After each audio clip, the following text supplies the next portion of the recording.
Automatic license plate readers. They're a valuable tool for police departments, helping them track down suspects and find missing people. The computer-controlled camera system takes pictures of passing cars, creating a database that police departments can search. And it's how that data is used that's led to concerns. Just in the last week, 4 Valley police departments have come forward with cases of misuse.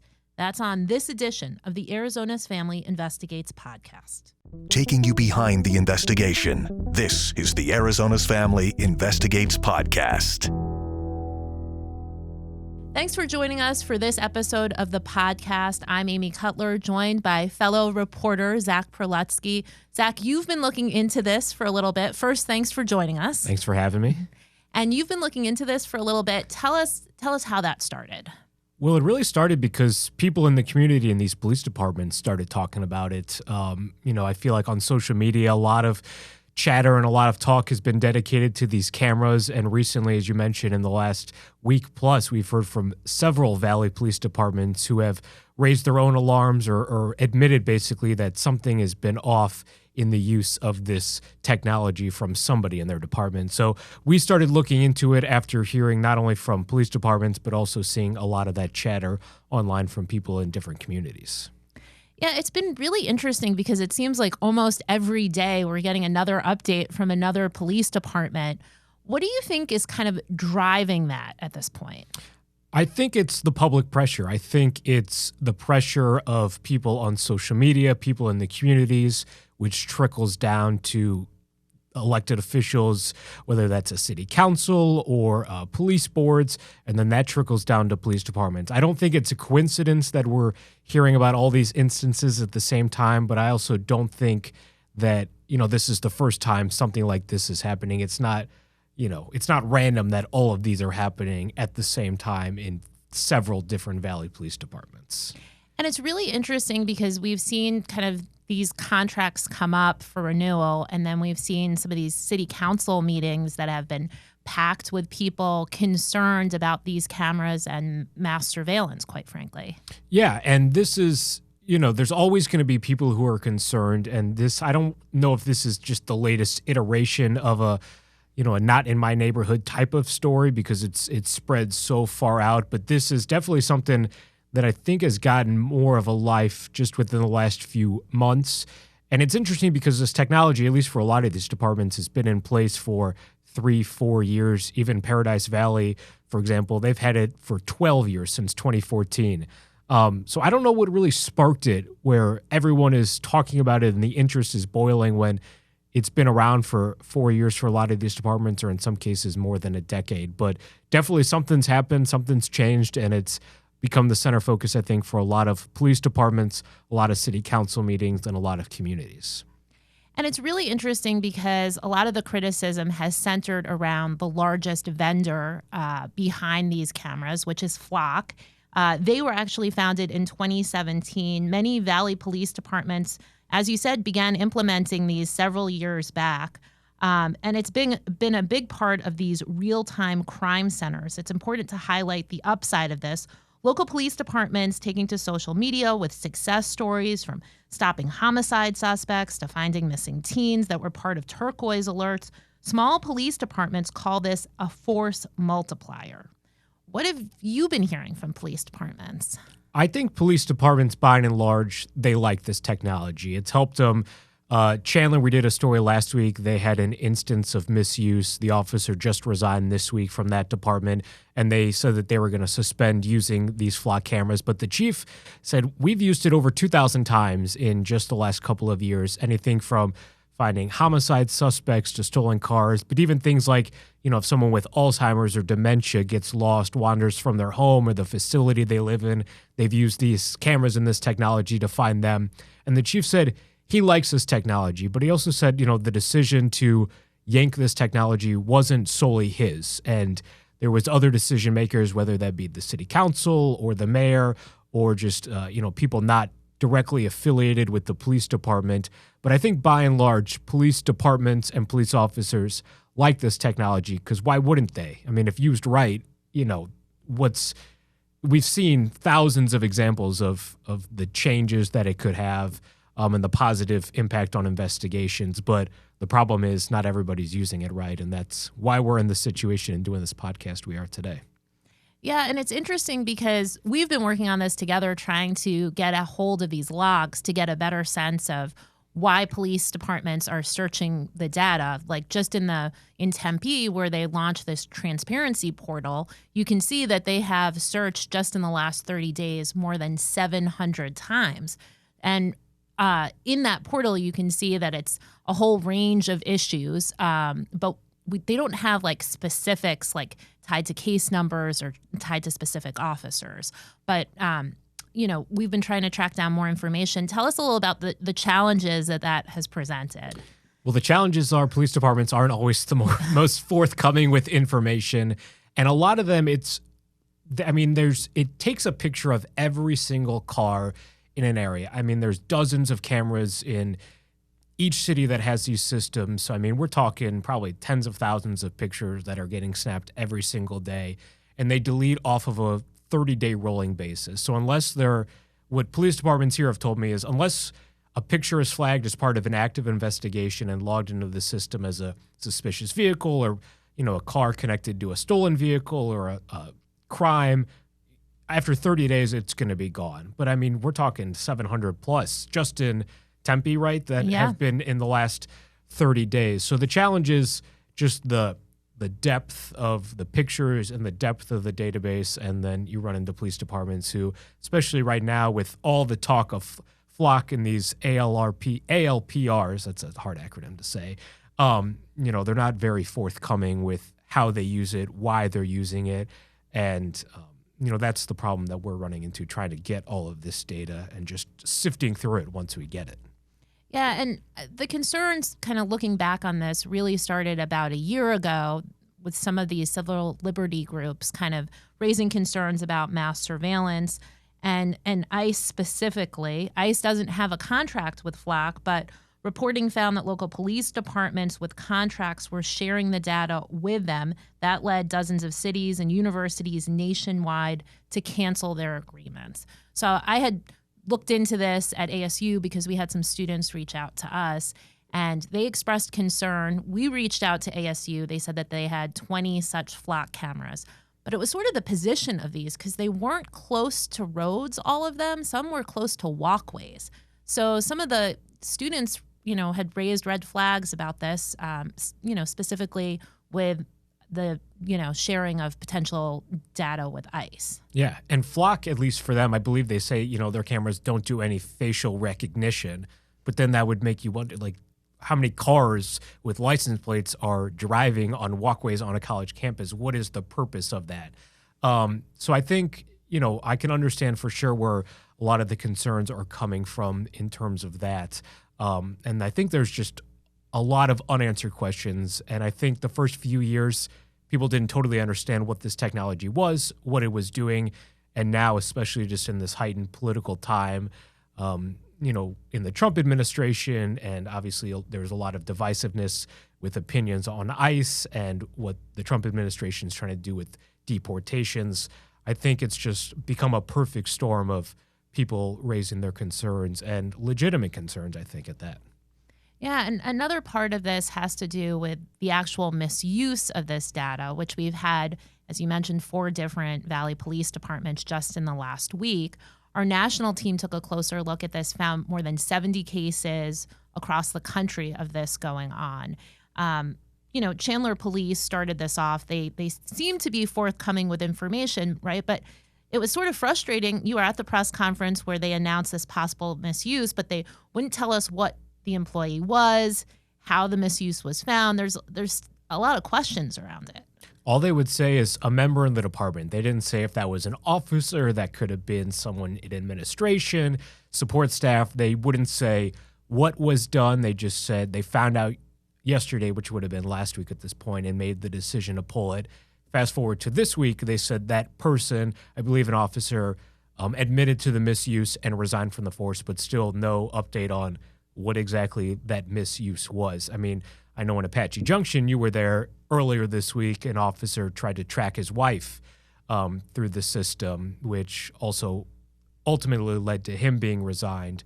But there's different ways that this misuse has been. There's been reports of officers tracking down, ex-girlfriends or ex-boyfriends and tracking them to different locations. And definitely, a scary tool if used wrong, the information that it can give police if, misused in the way that some of this reporting has suggested it's been. Yeah, the Apache Junction police, that press conference was interesting because the police chief had initially said that they were looking for the well-being of a family member.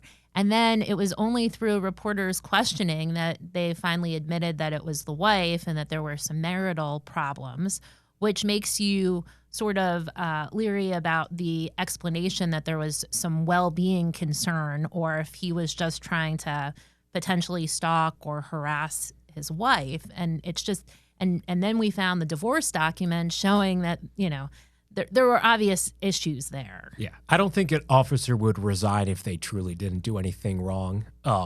So I think just by resigning that officer and the one in Chandler, it's bad. And, the fact that this technology can be misused this way. But you also have to think, we're talking dozens of cases, and each one of those is horrible. But one of the things that one of the law enforcement experts I spoke with says, there's not much of a difference in terms of tracking with, we all carry cell phones in our pocket. There's digital data of where we are and when we're in a location everywhere. There's, red light cameras and speed cameras, and there's social media where, if we talk about something, I'm sure after this we're going to get Instagram ads for flock cameras popping up on our phones. So I thought that was an interesting argument from the law enforcement side saying, why is it this particular technology that people seem to be so up in arms about when there's all this other technology that seemingly as a society we've accepted and it does a similar thing. Now, obviously it's different in terms of, police officers are the only ones who have access to this, and the cases of misuse, you can block people on cell phones, but you can't really block your license plate from getting caught on one of these cameras. But that's, I think, one of the main arguments that some of the law enforcement experts I've spoken to as well. But I don't think anyone disputes that the misuse is bad. I just don't know if there's a way to totally stop it without just totally getting rid of this technology, which I don't think a lot of law enforcement agencies would want to do. Right. You look at, for some of these smaller departments, right, there's a shortage of officers. These cameras really provide sort of information that can really be valuable to them. You see different missing persons cases. You can kind of track cars, see where they're going. There's definitely a big upside to this. I think that Apache Junction case with the 13-year-old and the turquoise alert, that's just terrifying that this stranger was able to abduct her. And, the technology was incredibly useful for tracking her many dozens of miles away. Yeah, a whole other county away. And I think the story you did yesterday was at least branded from police as a flock success story, right? Right. It is interesting now because you see on Facebook all of these law enforcement agencies, if they can connect this with any upside to this technology, they are doing that. So like Casa Grande police, it seems like almost every day they're kind of highlighting the benefits of their real-time crime center and specifically these license plate readers. And I think, if you go back, I'm not that old, but if you go back, generations and generations, there's always been misuse in law enforcement. And it's not that every cop is a bad cop, but there are bad apples, there are bad cops, and I think everyone can admit that. So it's just interesting how, is there a way forward to use this technology, understanding these risks? I personally don't know if there's a way to totally guarantee not misusing this technology because there's not a way to guarantee a cop won't do anything bad ever again. Because if that was the case, it'd be just we live in an idyllic society, and we'd have a lot less investigative stories we'd have to report on. But I think the next step is, what's the compromise? What are these cities and these departments do? Because there is good in this technology, but there's also a lot of bad that can be done with it. And I don't know if that answer is possible, and I don't know how quickly we're going to be able to, or they're going to be able to come to that answer either. Yeah, it was really interesting. I spoke with a policy strategist with the ACLU of Arizona, and she had said that she really saw that it could be if there were safeguards in place. Because it's interesting that the technology has been around for a while, but there wasn't really the community buy-in. Police departments or cities bought the technology, they implemented it, but there wasn't really a conversation in the community about how it should be used. And so she was pointing out that those conversations really needed to happen. But I should also point out that Flock now is trying to sort of save face at this point, and they are putting a number of tools in place to try to prevent some of this misuse that we've seen. They just announced that as opposed to the data retention as opposed to holding it for 30 days, now they're going to do a 7-day policy that police departments, when they have like an active search, they can choose to hold the data for a little longer than 7 days. But they're trying to put some safeguards in place. Yeah, and I think saving face is the right word, because I don't really, I mean, if an officer is going to misuse it and they're doing it in real time, what difference does having that data for 30 days versus having it for 7 days do? I mean, maybe if you're like, I'm trying to track my wife or my ex-wife for 3 weeks, but in some of these instances, it sounds like it was a real-time tracking of where's my wife right now, where has she been today? So I don't know what the change of only having this data be for 7 days would really do. Yeah. And then there's also this audit assist that they have put in place that they rolled out back in April. And that's why they say all these cases of misuse are coming about now, that police departments are implementing it, noticing some of these concerning trends, and then trying to proactively do something about it. And it's interesting because Flock had said, hey, this program was optional, but now they're going to mandate that all of these law enforcement agencies use the tool. Yeah. And it'd be interesting, and just because the data gets, deleted after a month and they didn't have these audits, I mean, a lot of these departments in the Valley, 2022, 2023 is when they tell me they started. I don't remember hearing about any instances of misuse of these flock cameras. So in my mind, there's no way possible that in 1 week we've had 4 instances, and in the first 4 years we've had 0 instances. So I would like to know, and I don't know if it's possible to find out, but what had happened those first 4 years? And, is it just these police departments are hearing about all the chatter that's going on and they want to get out in front of it? But I do think the audits are good.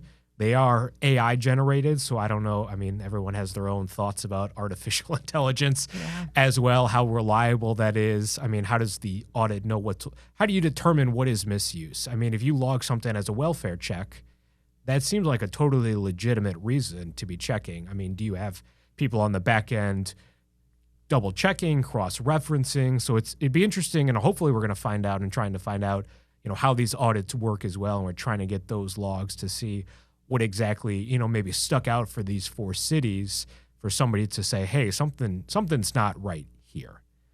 That is a great point, what you said about that there haven't been any previous misuse cases, because it really has struck me in so many of these press conferences, these police chiefs have come forward and said, we've never had any issues, right? But you don't know. But everyone's having an issue at the same time right, now. But you never, right, but there was no audits done. Right, were you doing checks? And then, and then it's interesting because in a lot of these cases, they weren't tracking. You didn't have to put in a specific case number. That's going to be required now too. So, they just had to put a reason in. So anybody could put whatever reason, you wonder if they're verifying that the reason they're putting in is what they're actually doing, or if there's any questioning going on, because it does seem like it's a tool that, kind of was open for officers to use. But I guess we just don't know department by department what the policies are. Yeah. And I think Chandler, for example, there was 200 people, the chief said, that had access to the database. And that's a lot of people. So I don't know if the answer is going to be, we're going to assign 3 people in each department. You guys are the ones who have access to these flock datas. Officers, if you want to look something up, you have to go through these 3 people. And then on the back end, there's another 3 people that watch those 3 people to make sure that those 3 people. I mean, I don't know. That's above my pay grade, and that's not what I'm trying to do or tasked to do is fix it. But, it's interesting because 200 at a police department like Chandler, that's not, it's not Phoenix, it's not Scottsdale, it's not, the largest city in the state. That seems like a lot of people. Do they even have 200 officers? I'd have to check kind of the log. So like who does have access and what's the purpose of their access? So there's got to be a way to kind of streamline it and limit access so it's not every single person in the department can look something up. Yeah, it's a really good point because even I was just watching a CBS News story about it because they had spoken with the Flock CEO who was kind of saying, hindsight's 2020. They're trying to be proactive now, but they had searched the license plate for their news car and found that it had been searched dozens of times. And some of these websites where you can look it up, it's pretty surprising how often this is happening, and most of us are sort of unaware of how often, really. Yeah, it could be someone in a relationship. There have been stories of, officers seeing people who they deem attractive. They pull up behind them and they run their license plate, or they see them go into a coffee shop and they run it. So it's definitely a, scary tool that can be misused. And I don't know if, Flock, for example, Motorola, I think, has a system as well. Obviously, I think they went in with the intention of we're going to build this technology to be useful for police departments. But I've listened to business podcasts. You talk about, products like Juul and nicotine patches. There's the unintended consequences that sometimes these companies, when they're starting, they don't think about. And I'm curious if this has turned into one of those unintended consequences that Flock and Motorola and these companies that build these license plate readers, they didn't really just, prepare for or think that there's going to be this much misuse and this much backlash towards them. Yeah, but, obviously Flock has a financial interest in ensuring that this technology is continued to be used by these law enforcement agencies. And already we've seen in our area, Flagstaff, Sedona, now Chandler, pulling the cameras out of this concern that has been created. And it's interesting because half of the departments have said, we're going to pull it after this misuse. And a couple of them have said, we had this misuse, but we're going to keep the technology. So even just city to city, there's different conversations and there's different viewpoints. And again, I don't think this is the police department's decision in a lot of these cases. At the end of the day, even in Chandler, the police chief said, I'm for this technology, but it's not my ultimate say at the end. So I think it's varying city to city, county to county, and it starts with the community, the neighbors. How much pressure are they putting on the council and the people that they elect, and then how much pressure are those people putting on the police departments? So it will be interesting. I would not be shocked if today or over the weekend or on Monday we get a 5th or 6th or 7th, and they all ban it at once. Right, I know. It almost seems like we've opened the floodgates to this, and they are just, they figure, well, we've got cover now because some other, of our neighboring agencies have come out, so we're not alone in doing this. But I know that we've put in, or in the process of putting in public records requests, so it'll be interesting to see when we actually get those logs back, what they look like and what this auto assist tool, what the results of that are, and if we can even make sense of it, quite frankly, because you never quite know how they have implemented this, all the codes and things that they have put into some of this.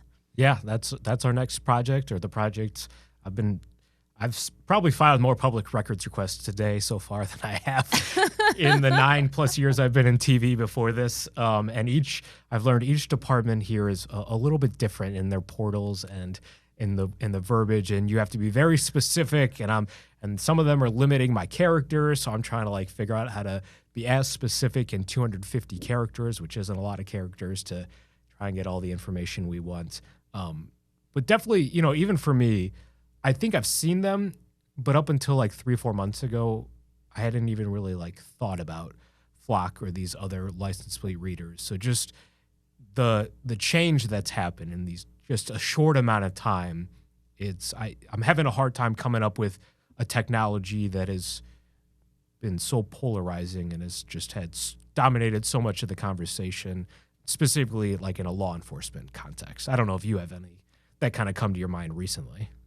No, I think you're right. It was interesting because in doing this story yesterday, where it was another flock camera that was used, just driving around Gilbert and Chandler, I had a whole different perspective trying to look for these cameras because, you think that they look a certain way, but they're in all different shapes and sizes, and you just realize how cameras are all around now. I mean, you cannot. There is, I don't think, a single place in the country where if you step outside of your home, you're not going to be photographed or watched in a sense, or taken video of. And I think this is just. I think it's more of a mass surveillance thing than it is anything for some people, and obviously I think the misuse is concerning for a lot of people as well. But it's definitely a different world we live in 2026 than 1996 or 1956, and interested to see where communities go next, because I have a feeling every city and police department and county and sheriff's office is going to be different, and it's not going to be a blanket change one way or the other. Yeah, and it's a really important point you raised, because I think, nationally when we see different crimes that happen, people are like, we just expect that there's going to be video and pictures of whoever the suspect is in a case. And, there's always some kind of backlash when there isn't that resource available, because it's like you just come to expect it. But that means that that these cameras are surrounding us at all times. I'm not suggesting this, but one of the experts that I spoke to brought this up. In the Nancy Guthrie case, for example, I mean, we have that doorbell video, but we have no description of a car. And they're like, if there was flock cameras anywhere within a 5-mile radius, like, could we have gotten a description of a car? Could we be further along in this investigation, or possibly, have this solved by this point if there were flock cameras around there? That was just one point he made. He wasn't saying, oh, if there was a flock camera, I'm guaranteeing that Nancy Guthrie, that investigation and that suspect would be found. But, how many stories did we do with talking about the sheriff's office? How do you guys have nothing at this point? It's like, how do you not have information? So there is that kind of two sides to that coin in this technology. Yeah, that's a really good point. And I believe in Tucson, they don't have flock cameras. So, you can see there's definitely two sides to this. And it'll be interesting to see as this plays out how communities respond if they put additional safeguards in place, how flock responds. It'll be interesting to see. But I'm waiting for those public records requests. It'll be good to see how our local police departments are actually implementing and using the technology. Do you think, I was joking with one of our assignment desk editors downstairs, he said, are you going to get them in 2026 or in 2027? So that's the timeline. What is it, August 14th? So we'll see if we get them in the next 4.5 months or not. I would hope so, because I put in the request in the last 30 days and they delete. So hopefully they get on the request soon. Yeah, I'm going to keep my fingers and toes crossed, and we'll be politely persistent with them for more information. Well, thanks so much for joining us. Thanks, Zach, for being here. That's it for this edition of the Arizona's Family Investigates podcast. The Arizona's Family Investigates podcast, hosted by Amy Cutler and produced by Cody Lillick, and a production of Arizona's Family 3 TV, CBS 5, and azfamily.com in Phoenix, Arizona.